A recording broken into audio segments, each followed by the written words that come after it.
Hey everyone, and welcome back to Country Music Made Me. Thank you so much for joining us once again. As always, please make sure to like, share, follow, subscribe to us on whatever streaming service you are listening on. You can leave us a review, a rating, tell your friends, your family, your neighbors to come on over and have a listen. That support is huge. Today we're sitting down with Gary Morris. Now, his career began back in the late 1960s, and he was actually one of the original performers to record and release the single Wind Beneath My Wings. Now, over the span of his career, he had 20 straight top 10 singles, including 5 number ones, and he has actually performed for every US president up to Barack Obama. He actually got his start by performing for then Governor Jimmy Carter during his campaigning events. It's been a really exciting career with many amazing stories, and we had a great time chatting to Gary about all of it. So please enjoy our conversation with Gary Morris.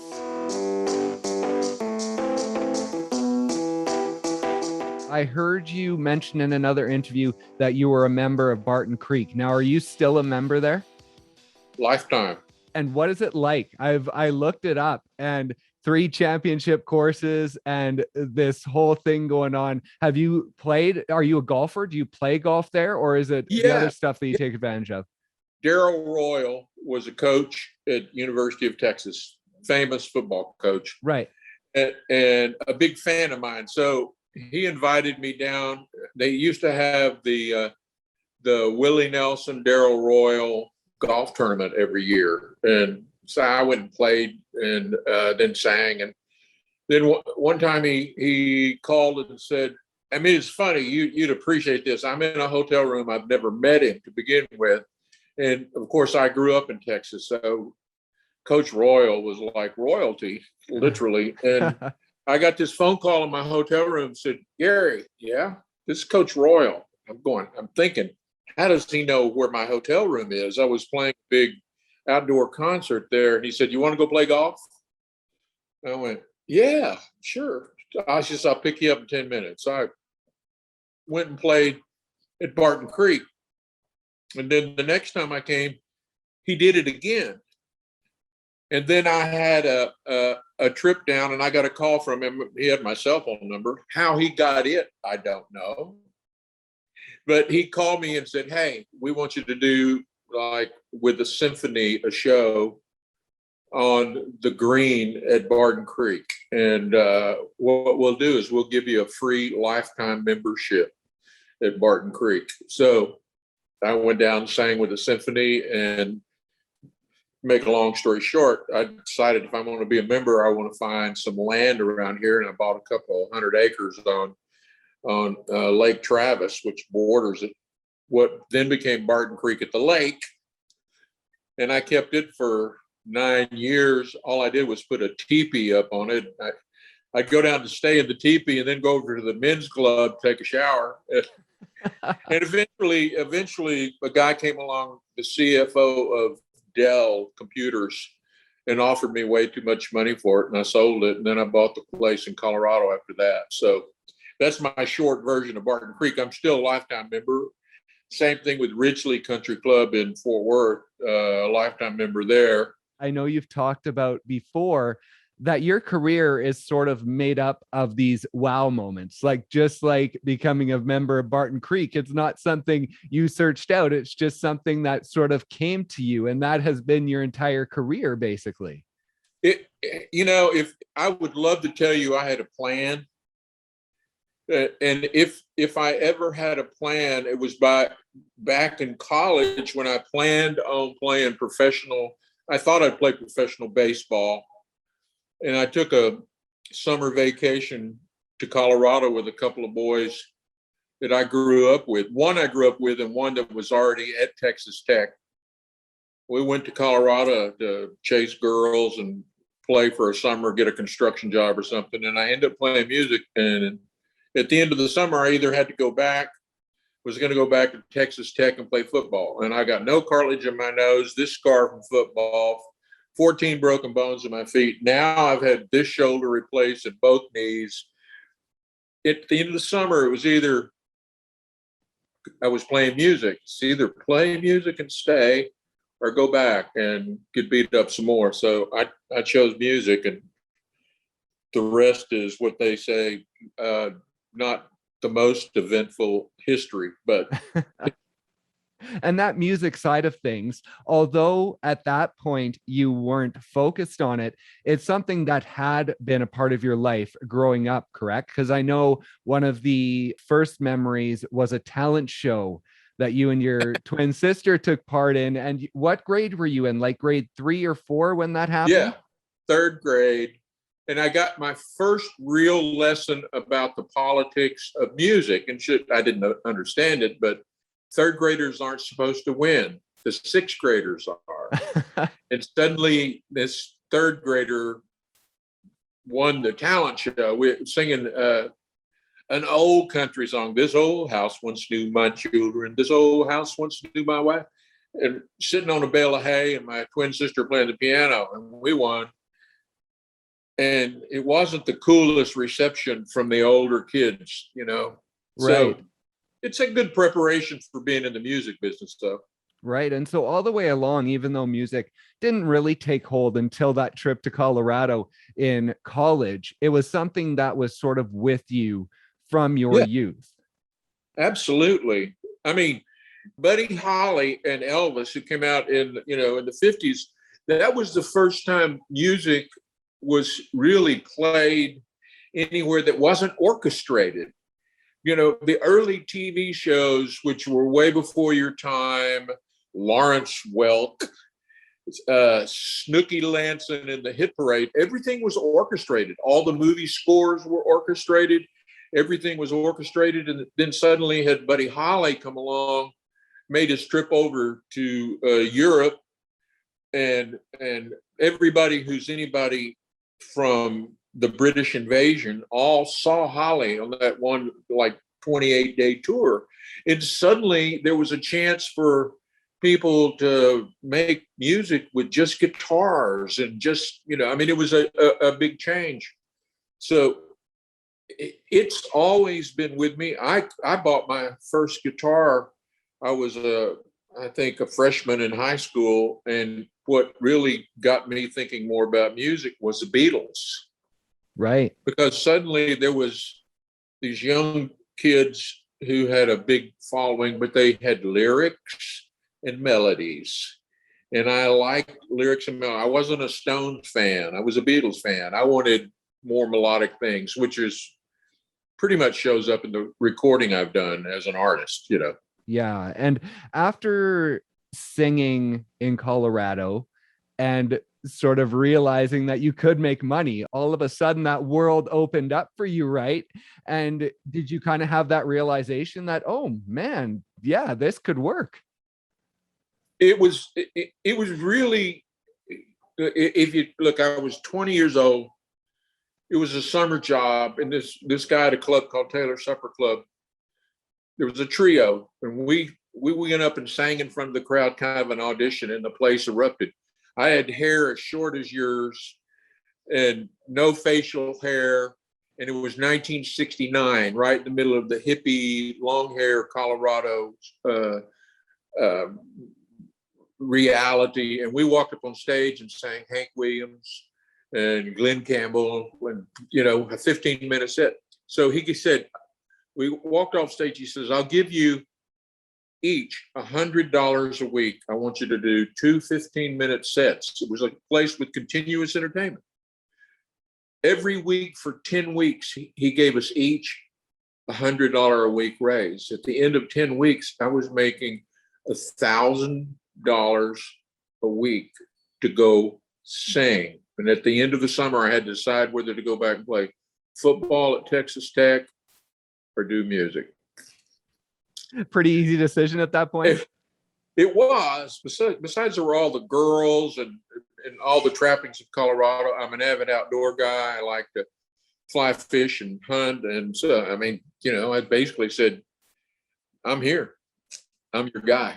And we talk about the wow moments that happened in your career. Sort of after that start in Colorado, one of the next wow moments was when you got picked up. I believe it was for then Governor Jimmy Carter, when you got picked up to sort of follow him on his campaign trail and Yeah. basically play shows to warm the crowds up during those stops, correct?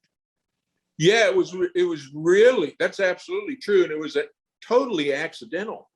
I'd gone back down to Fort Worth, and I was playing at the little Boilermakers in the afternoon, playing Holiday Inns and sit down stuff.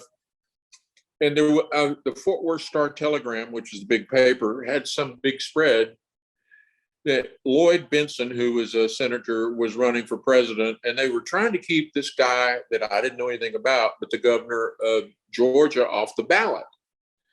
He didn't get enough something turned in time. And so I got in touch with the head of the Democratic Party just on a lark to say, tell me what's going on. I'm not a political guy. I've not done this, but this doesn't seem right. And she said, well, you could go out and petition and then get some names on petitions. Maybe you can get him on the ballot. So, and her name was Ann Merrick.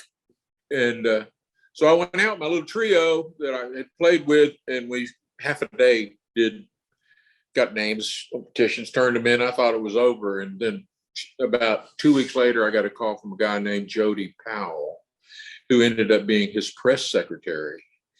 And he said, we heard you did some work for the governor in Texas. I went, well, not really. I did petitioning work. He said, well, we'd like to hear you sing, because maybe when we come to Fort Worth or Dallas, you can open up and warm the crowd up. So they came and heard me sing a couple of songs. And he said, can you go to Asheville, North Carolina?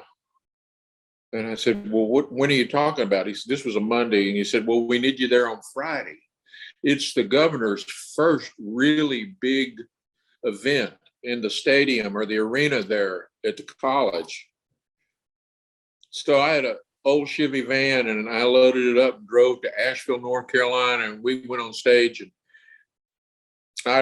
there's a piece of music called American Trilogy, which Mickey Newberry put it together. Elvis sang it, it's Dixie and All My Trials. And I decided that I was going to sing that right before we brought the governor on stage, which I found out later really freaked out the Carter people, because it was a mixed crowd of black and white people, crammed with people. But it starts off with Slow Dixie. I wish I was in the land of cotton. And I'm doing the whole thing, and I found out later how they were freaking out. But anyway, I wrote this recitation, said blah, blah, blah, blah, blah, blah, the next president of the United States, Jimmy Carter. And he walked out on stage, and the audience stood up and were screaming and hollering. And he walked over, and I've still got a little bit of Dixie to sing, and he tries to sing it at the other mic. And I come off, and they say, can you do the next 14 days? And I ended up playing Madison Square Garden, there was a thing called the Whistle Stop Tour that started in Chicago. The original Mayor Daley, smoking cigars on the train and wheeling and dealing, and then playing election night at the Omni, and then playing one of the inaugural balls, and then coming back and playing CMA night. All of that because I called up the Democratic headquarters and said, what's this deal about the governor not being on? About 80 or 90 performances. It was really fun. You talk about CMA night at the White House, I believe it was. Yeah. And someone had seen you there, and that inspired you to walk into, what was it then? Was it Warner Music? It was Warner Brothers. Right. I was invited to CMA night. It was Conway and Loretta and Tom P. Hall and James Talley, and it was just a whole wad of them. And they all played. Then we went in the East Room and ate. Then the president stands up and says, now we're going back in, and we're going to have a little old-fashioned guitar pool. I went back in, and he walked up. He said, now I want y'all to hear my favorite singer. And I went, oh my goodness, is he going to call me up there? And he did, of course. And I went up and sang a couple of songs. After that, my phone started ringing when I got back. And MCA flew me out, and I did 4 sides. And then they got a change of management at MCA. Jimmy Bowen came in, started running, and said, no new projects. So they told me, well, I'll have a record contract in 2 weeks and to nothing. And at the time I had a band called Breakaway we were playing, and I tried to get them a record deal. And eventually I went back. Long story short, when I went back, I called the guy that produced my very first, that little 4-song demo, and said, who should I talk to? And he said, Nora Wilson at Warner Brothers. So I walked up to Warner Brothers, told the receptionist I'd like to see Nora. And she said, do you have an appointment? And I said, no. She said, well, he's busy. I said, well, I'll wait. And I just went over and sat down. Now, you got to know now, I had hair down to here, black, and a long beard, and I was in overalls and work boots. I'm sure I looked like a worker on the street coming in. And I sat there for probably 4 hours. I didn't budge. Finally, he came out, walked in, says, you want to see me? And I said, are you Noro? He said, yeah. Do I know you? I went, I don't think so. He said, did you sing at the White House? I said, yeah, I did. And he put his arm around me and took me into his office and said, what, you got something to play me? I had a little cassette that I'd done 4 songs on, I'd written. And at the end of it, he called up Warner Brothers in LA, said, I got a guy I want to sign. And I'm listening to this. He goes, no, I want him. I don't want anyone else to hear him. I want a commitment from y'all today. Then he looked at me, he says, you have an attorney? And I go, no. And he goes, yeah, he's got one.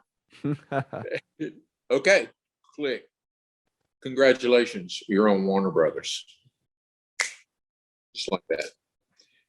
Then it was, a series of record label kind of things, which I had to learn from scratch. I didn't have a manager. Yeah, I was going to say, like, up to that point of not committing to music and just sort of doing these things that led to one another, when you got that record deal and you were in the business, was that a difficult thing to kind of get accustomed to, and realizing that this was now your career? Well, what was different was I now had, quote, experts around me. My whole music career, and even the band Breakaway I wrote music for it. We were doing our thing. And now I had the guys that are supposed to know everything. What I found out, in the long run, is most of those people are building stupid. They don't know anything about what's going on out in the real world, and only what they can focus on with their talks to radio programmers and so forth. He says, and Gary, you need to have a song, blah, blah, blah. I went, I don't know. And it was certainly different in Nashville than it would be in Los Angeles or New York. But so I had to get a manager, and I had to get a booking agent, and I had to get all these things. And then I had to put together a band. And then my band was so good. One of my first records was Velvet Chains. On the one of the first master sessions I did, I took my own band in, and the producers on that, I was a co-producer with 2 other guys, and they were like freaked out. You're bringing your band in? Yeah. Well, my band at the time was a guy named Merle Brigani on drums, who did all of Loggins and Messina's records and toured with them. There was a guy named Al Garth on saxophone and fiddle. Did all of Loggins and Messina stuff, toured with them. A guy named John Macy, steel guitar, did Michael Murphy, a bunch of guys. I mean, these were not guys that I, picked up at a honky tonk. They all were. I just asked Paul Worley, who was one of the producers recently, because I was doing a podcast. I said, what'd you think when I brought my band in? He said, we looked at him and went, oh no. And after they started warming up and playing, he turned to Marshall Morgan, the engineer, and said, record this, because this isn't what we do, but get it down. So it was a battle most all of the time I was on Warner Brothers. It wasn't until I had a record called Plain Brown Rapper that I took my own band in, and I brought in 3 outside players, and we did the entire thing. We recorded the album and did all the vocals in 1 week. I think my recording costs were like $19,000. Really? And that's not really good if the big producers are spending $200,000 on records. So, and the record had 2 number ones on it. It's like, being in Nashville and having control over my own kind of sound and career was where I was headed. And of course, there were a couple of detours into New York that confused everybody, but that's the way it was. It was pretty fun. And so throughout your career, what has that push and pull been like in enjoying where you're at and doing the music and not letting that business side get you down and wear you down and make you bitter to the whole process? I would probably have to say I was pretty pissed off for a little period of time because I didn't understand it.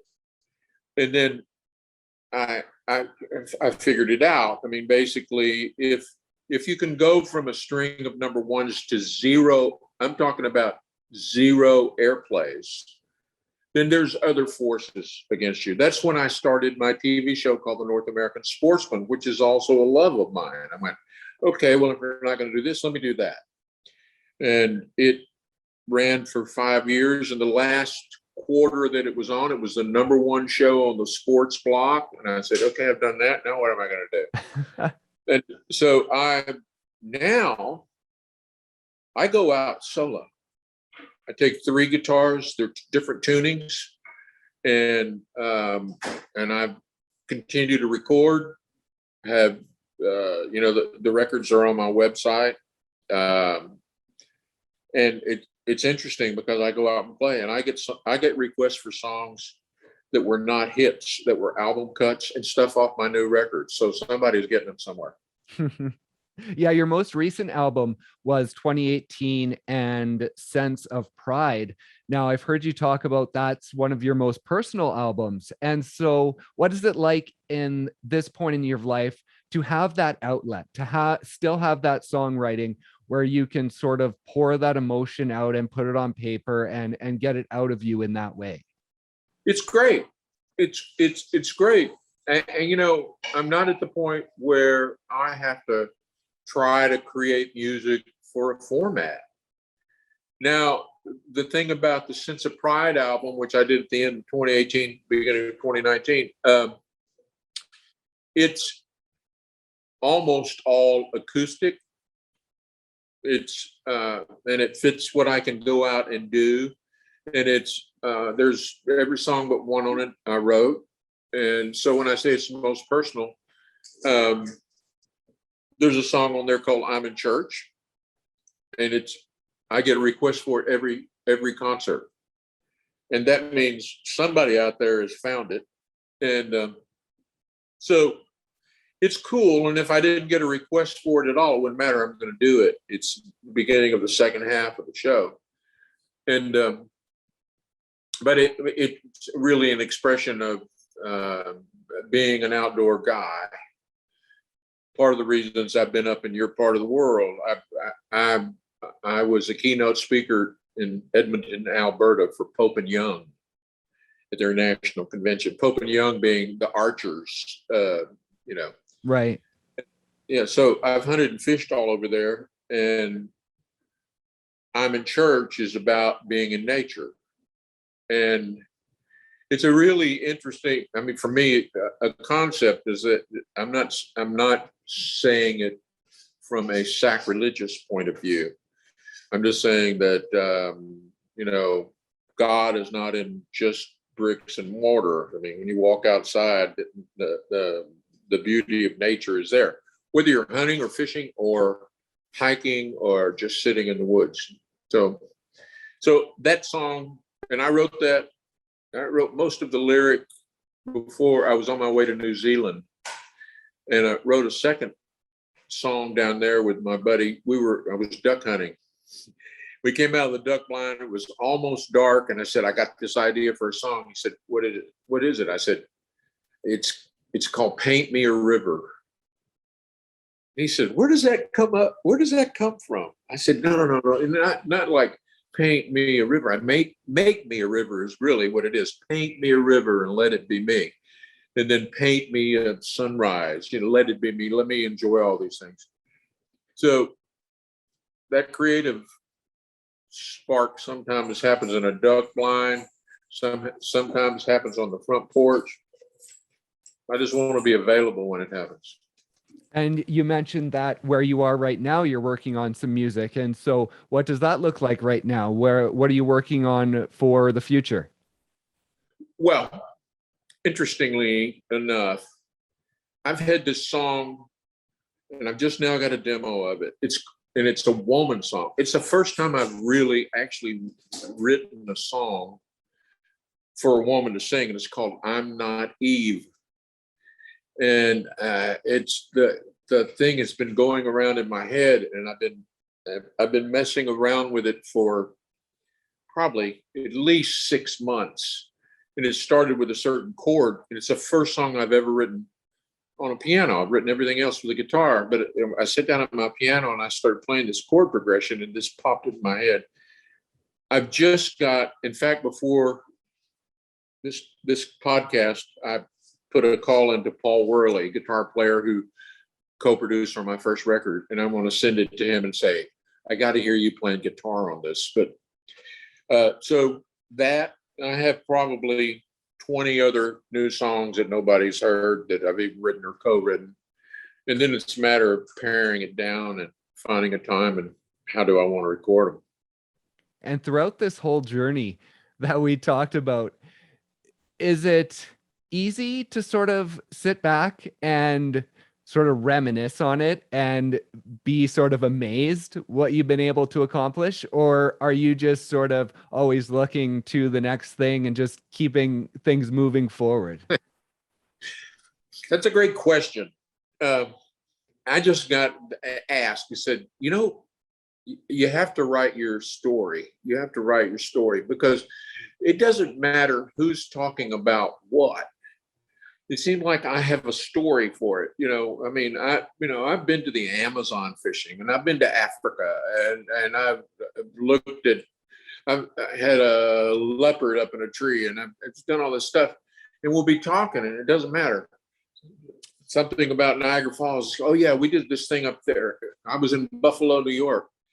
I've been in every state. So part of what I'm doing right now, in fact, I'll be making a drive back to my place, and I'm taking a friend back from here in Nashville who really just wants to clear her head, but she used to work for me years ago.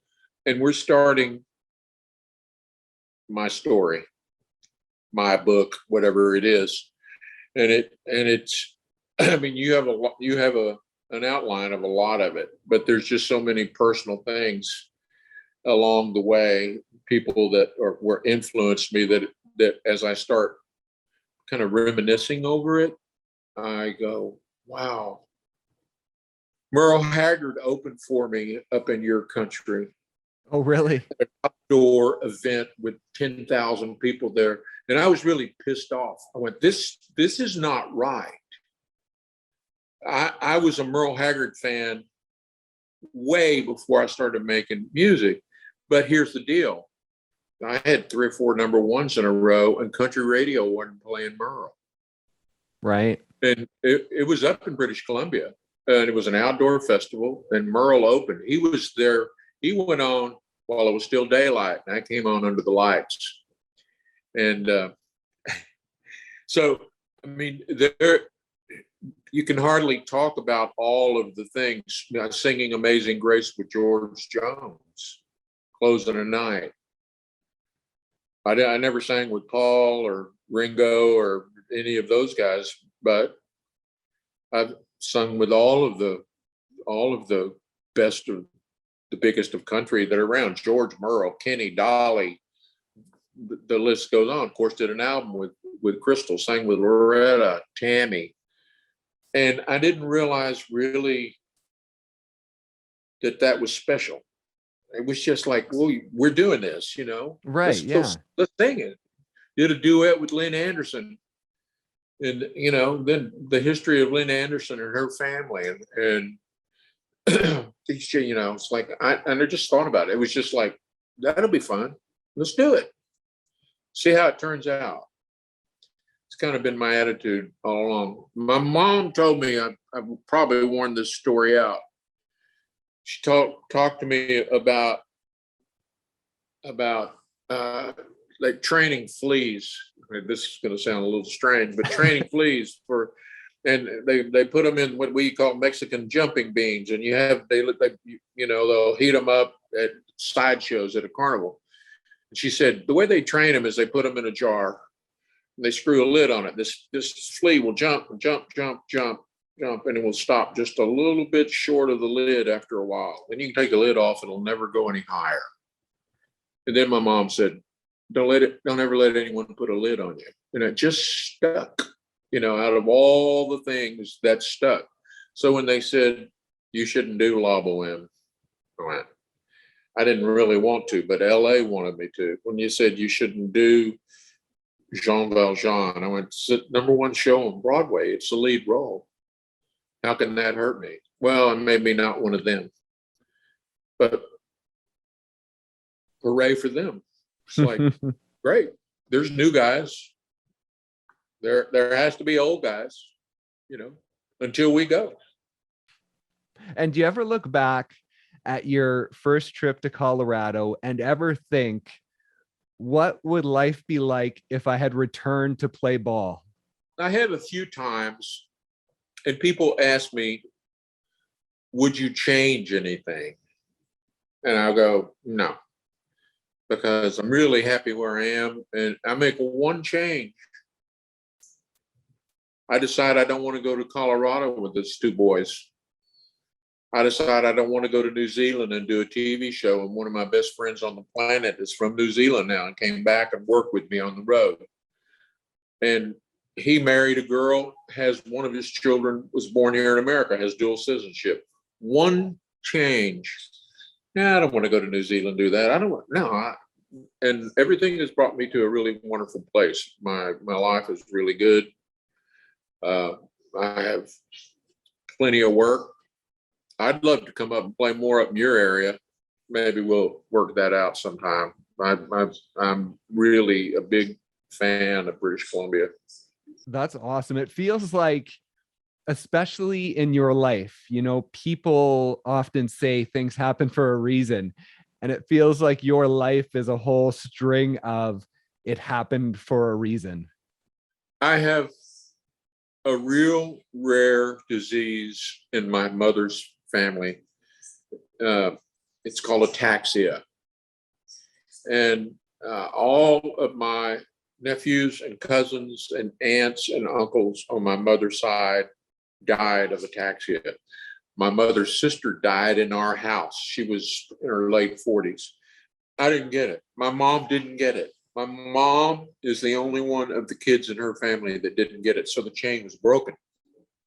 So for 8 years, I was a spokesperson for the National Ataxia Foundation. But I only say that to say there was a reason why my mom didn't get it. And all my cousins died early. And there was times when I carried that as a weight, like I'm supposed to do what I'm supposed to do. And let's just see how it goes. There was a reason my twin sister and I and my younger brother never had to deal with it. But I was brought up like I might have to. It's pretty strict youth. So, but it saved me a lot of problems along the way.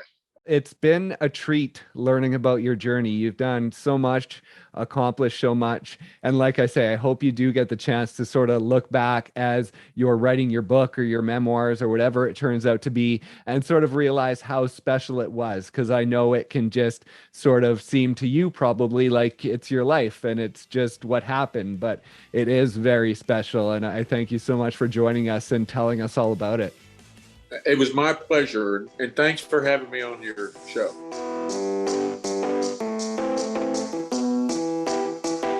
Thank you once again so much for listening, and thank you to Gary for stopping by and sharing his story. Be sure to check out his latest album, Sense of Pride, wherever you stream your music.